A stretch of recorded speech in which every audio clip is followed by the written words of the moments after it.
Welcome back to Words of Paradise. I'm your host, Leon Idol, and man, did Disney lose big last year. I mean, when you take a look at the numbers, it was just awful. And this is Disney, the company that was our childhood, our kings of animation. Oh well, Disney, I'm sure 2023 will look much better for you. I mean, what do we have to look forward to?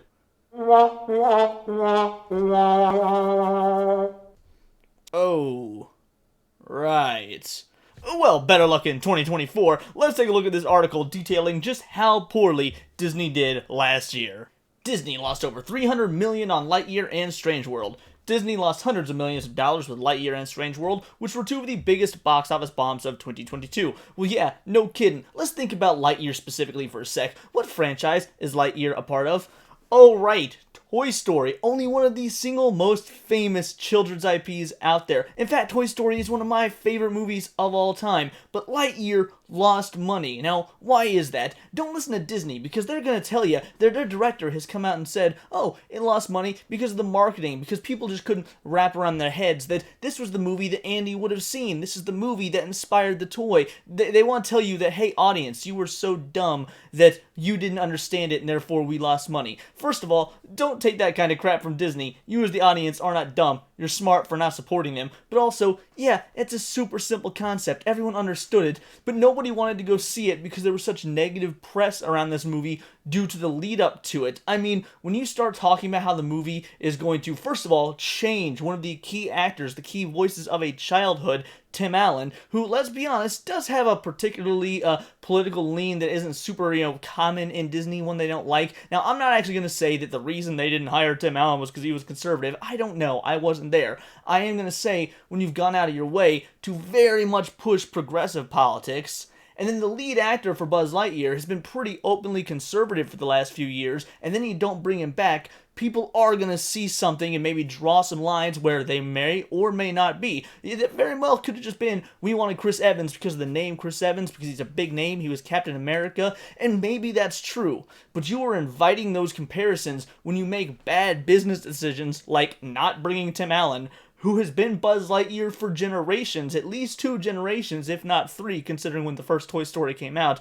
When you don't bring Buzz Lightyear to the forefront, when you don't bring Buzz Lightyear as Tim Allen to the forefront, you're alienating a bunch of your audience already. And then, to go out and say you're going to have a bunch of progressive politics in it, you're now alienating half the country that would have gone and seen it. You immediately had an incredibly small pool of people to pull from. So that is why Lightyear lost money, and this was all to the lead up to the movie. So you've alienated your people that were going to give you money before the movie came out. Strange World, you pretty much did the same thing. You really pushed how it was, oh, this is about a gay character. We're going to have an openly gay character in this mystical sci-fi adventure who's going to have some dad issues. And look, there's nothing wrong with gay characters, but when your main selling point is the gay character and you can't get us invested in the world or any of the cool fantastical things we're going to see, and when the animation looks like the same sort of animation style you've been using since Tangled, which came out in 2011, they're, again, just a recipe for disaster.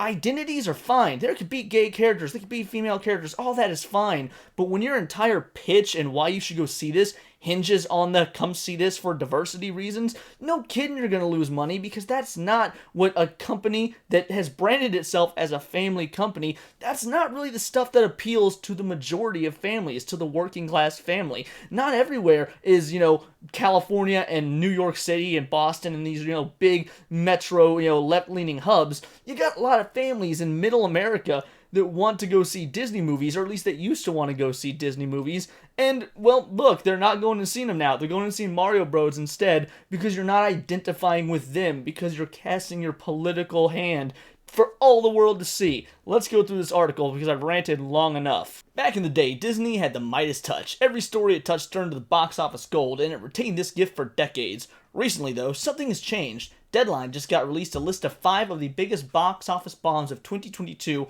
and 2 of those 5 spots belong to Disney, Strange World, and Lightyear.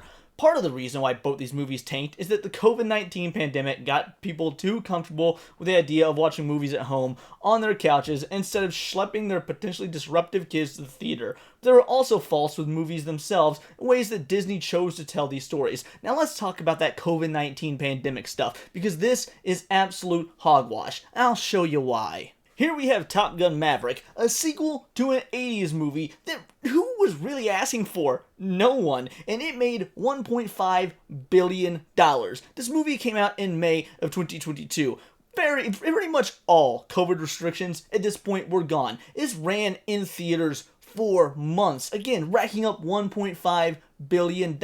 This movie also isn't an all-ages film, so it already had a limited pool of people that could go and see it. Yet somehow, by word of mouth, because it was that great a movie, because everyone was so refreshed at just seeing a good movie, that they went and saw this film. I mean, Toy Story, Lightyear, has that potential. Toy Story is effectively an all-ages sort of IP. I'm 30.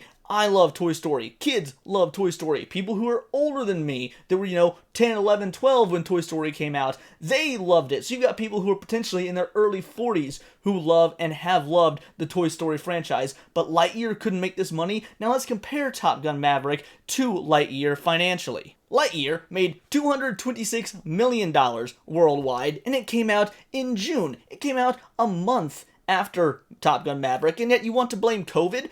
Why didn't COVID affect Top Gun? Why did Top Gun make $1.5 billion? But a movie that came out a month later that should, by all accounts, have an even larger audience to pull from, because if you've got a family, you've got, 2 parents and 2 kids, 4 kids, 1 kid, whatever, you're getting minimum 3 movie tickets on average per sale, because you got mom, pop, and the kid. Hypothetically, okay, you're a single mom and you want to take your kids to the movie? Okay, so you got 1 mom, you got 2 kids, you got 3 kids. Point is, there is a larger audience for this, but it made exponentially more money, and it came out later. You can't use COVID as an excuse. But okay, you want to say that that it's not a fair comparison? Top Gun, hey, that's not a family movie. You want me to compare family movies? All right, let's do that then. Sonic the Hedgehog 2, it made effectively double what Lightyear made, and it came out 3 months prior.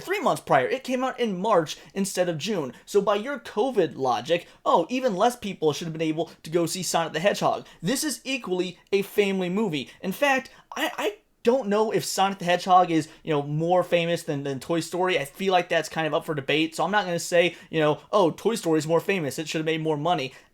Sonic, for all I know, could be more famous. But at the end of the day, this is an animated family film that came out in the same time frame as Lightyear, and yet here we are with almost $500 million as opposed to Lightyear's $200 million. I don't want to hear that COVID excuse anymore. The box office was doing fine at this point, as Sonic the Hedgehog and Top Gun have proven. Toy Story is one of the most beloved franchises, which is why they keep continuing to make increasingly terrible sequels.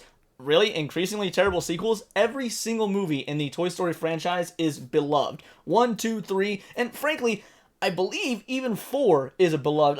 4 is definitely not my favorite. In fact, I think 4 is the weakest because 3 was such a perfect ending. But 4, if they're gonna make a Toy Story 4, hey, they could have done a lot worse. It still at least had some heart to it. It's a solid 6 out of 10 movie that I just don't like for personal reasons. That being said, I don't know what they mean by make increasingly terrible sequels. Every Toy Story movie in the actual Toy Story brand is beloved, with the exception of maybe 4. And hey, Lightyear is the only one that isn't, but Lightyear, while it's under the Toy Story umbrella, Toy Story is not in the name. And it's also strange that it says, continuing to make increasingly terrible sequels, even though the 3rd film was a perfect end to the series. They made 2 films after that, one of which, again, was beloved. But alright, I'm failing to understand the logic here. Disney execs expected everyone to love Lightyear because of the love of Buzz from Toy Story, but they made some huge mistakes.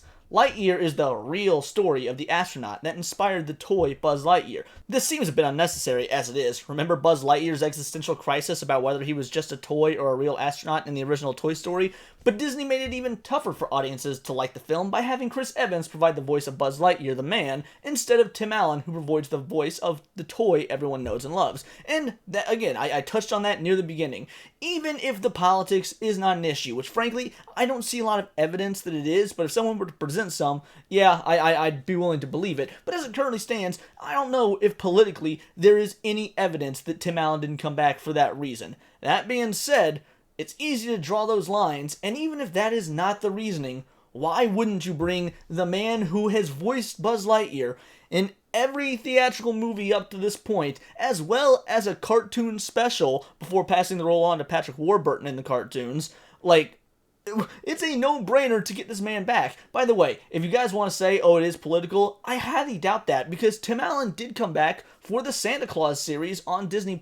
So if Disney hired him for that, why wouldn't they hire him for Buzz Lightyear? I genuinely do not believe that the reason Tim Allen wasn't hired was because he's Republican or conservative or whatever. I think this is just Disney not understanding their audience. To make matters worse, audiences went into the theaters expecting to see a light, fun story like Toy Story. But Lightyear is a completely different genre. It's more of a science fiction story that kids just didn't connect with, and that those who are already fans of Toy Story franchise found to be too jarring a shift in tone. Complete bogus. No. That is not correct at all. It's more of a science fiction story that kids didn't connect with. Kids love Star Wars. Star Wars is a kids franchise. Star Wars is sci-fi. What about Zathura? Zathura is absolutely a kids film. I know a bunch of kids that love Zathura growing up. Am I dating myself bringing that movie up? Yeah, maybe, but the point is, children's sci-fi is absolutely a thing.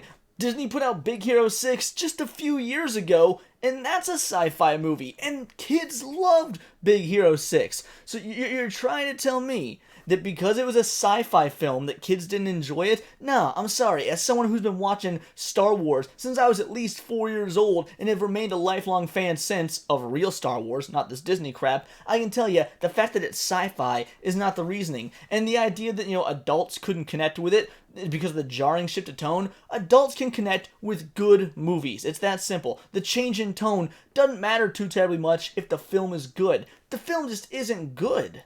As a result, the film lost a total of $106 million at the box office, which, when added to the $152.4 million it lost on Strange World, adds up to more than $300 million lost last year. Not good. Yeah, no kidding, not good. And sure, you're going to recoup that with everything at the parks. You're just going to make that money back because people, shelling out their money to Disney World.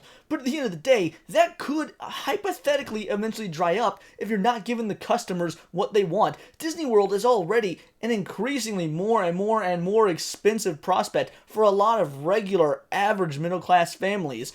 And on top of that, you spend all your time raising prices. I mean, the price hikes at Disney have been well documented. So when you combine that to the fact that you're losing money on animated films, what your company has been known for since the 40s, it's not a good look for the House of Mauschwitz. While Strange World didn't have to worry about meeting expectations of the genre or franchise because it was a brand new story, it did run up against some other major obstacles. Some audiences felt that Disney was trying to stuff the film full of diverse characters just to boast that they had a diverse cast of characters, which is absolutely what they were trying to do. I am one of those individuals. Look, guys, I got no issue with any sort of diversity. The vast majority of people don't. But forced diversity. That way the companies can pat themselves on the back and get Twitter points, so everyone can tell them, you're so great, we were so happy to see ourselves in these characters on Twitter. If that's your main selling point and you're doing it inorganically, that is a problem. People aren't stupid. They see this sort of thing. And believe it or not, this article actually seems to agree when it says, which turn off many people, even those who aren't racist or anti-LGBTQ. Hi there, yeah, that would be me. I'm one of those dudes that isn't racist or anti-LGBTQ, but my god, is the pandering incredibly annoying when all we want are good stories. Others say that even if you can get past that, the movie just makes no sense. Critics said the plot was clunky and hard to follow, and that the animation was outdated. What did I say literally a few minutes ago in the video? Really, it's the same sort of animation as Tangled, which came out in 2011. Disney used to have so much whimsy and charm when everything was hand-drawn. I mean, take a look at Aladdin here.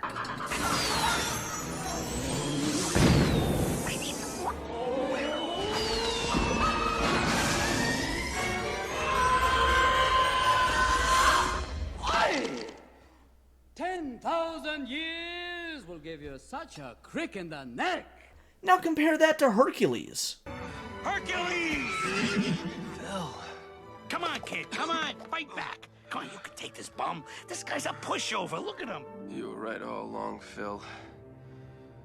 Dreams are for rookies. Yeah, they're similar enough for you to know they're both Disney, but there's complete care for each particular film. One is very clearly Aladdin. It has a distinct art style that shows this is Aladdin. The other one, while still hand-drawn and Disney, is drawn differently enough for you to be able to tell, wow, a different amount of care, different types of work was put into this film, Hercules. They're the same company, but it's not boring to look at because of the variety. Disney, ever since going pretty much full CGI with Tangled and Onward, has no variety in how it looks. The aesthetics are just dull. And this is coming from someone who loves Tangled. And then that's about it. I don't like any movie from their CGI era post-Tangled with the exception of Coco. Coco seems to be the single movie that actually has something to it that is different. Encanto, bland and boring. Frozen, bland and boring. Moana, the same. It's all the same. It looks the same. And tell me that you don't get that from this right here as well. Yet Disney, while seemingly aware that they had a clunker on their hands, still gave the film the full big release treatment with tons of advertising and a run in theaters. It didn't even have tons of advertising. That's another thing. They probably thought they could save money on marketing by not marketing it at all. I didn't see any ads for this movie. The closest I saw were YouTubers ripping it to shreds for all of its forced diversity and problems with the production and the fact that nobody seems to care about it. Add to that it was sandwiched in between two massive Disney movies. It was coming out in between Doctor Strange and Avatar 2. I mean, let's be honest, those are going to make more money no matter how you spin it, but the fact that they're like, Doctor Strange 2 and Avatar will probably cover the losses on this, weird Strange World movie that we're not putting any effort into even marketing. That's the real reason. But after just 6 weeks, the movie was underperforming so badly they pulled it from brick and mortar theaters and released it on Disney Plus instead. Disney's been one of the biggest names in animated films for over half a century. For over half a century, in 20 years, it'll be a century. I mean, Snow White came out in the 40s. We're in 2023. We're 20 years from Snow White being 100 years old. It's closer to a century than it is half a century. With flops like these becoming more and more common, it looks like the studio needs to rethink its strategy and think more carefully about the films they're releasing. Yeah, they do, and it could be so simple if you look at the Mario Bros. All you have to do, Disney, is stop making things political, start catering to the average American family again, put out good stories that aren't soulless reboots and cash grabs. I mean, they didn't even mention, understandably so, since this is about movies that lost money, they didn't even mention the live-action remakes, but how many live-action remakes do we have coming out from Disney? I lost count after one because one is too many. These are soulless, nostalgic cash grabs meant to get people like me who were of that age when these films were, coming out in theaters that we saw when we were kids. They're meant to make individuals of my age group spend money to see it all over again when they're always inferior and frankly will never be remembered as much. So we'll just add that to the list. Be original and cater to the average American family. That's all you have to do, Disney. Mario did it, and look what happened. Mario isn't even technically original. Mario is using tropes that we've seen a million times with an IP that's, been famous since the 80s. However, it respected the source material and respected the average American family, and frankly, respected the average moviegoer. I can't believe we're at a point in time when I'm saying Disney should copy another studio when, people like DreamWorks were famous for copying Disney, but that's where we're at. It's such a simple formula, but they can't wrap their heads around it because they are too caught up in being a political company that makes stuff for kids instead of being a company that makes things for kids and family and remains apolitical so they can get as much out of all those families on both sides of the aisle. But those are just my opinions. Let me know yours in the comments below, or let me know on Twitter, where you can find me at BoltTheWord. And please just subscribe. We are almost at that 800 subscriber mark, which means we're almost at that 1,000 subscriber mark. So thank you so much. I couldn't do this without you. I can't say I appreciate it enough. I really do. I am a nerdy news channel. I cover nerdy news every day. Not always about Disney and movies, sometimes about comic books, anime, video games, Magic the Gathering, you name it. It's all here in the Nerdosphere. And this has been Words of Paradise.